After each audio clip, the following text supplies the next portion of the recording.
Belakangan ini sejumlah pengguna media sosial Israel memulai sebuah tren kontroversial yang mana mereka mengolok-olok penderitaan warga Palestina di Gaza di tengah sengitnya perang antara Israel dan Hamas. Saat serangan Zionis semakin masif, banyak unggahan dari warga Israel yang muncul dan mencemooh rakyat Palestina.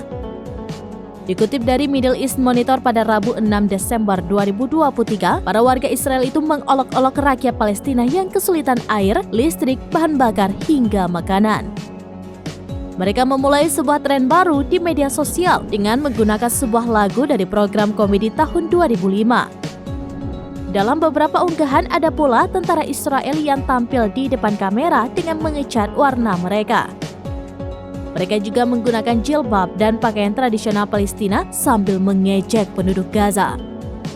Tidak hanya itu, beberapa influencer Israel juga ikut dalam tren ini. Dalam video yang beredar di media sosial, terdapat influencer yang menggunakan riasan seakan-akan menjadi warga Gaza yang terluka. Ada pula tren tentara Israel yang menyikat dan menutup mata para tawanan Palestina. Bahkan mereka memaksa para sandera itu untuk ikut bernyanyi bersama mereka.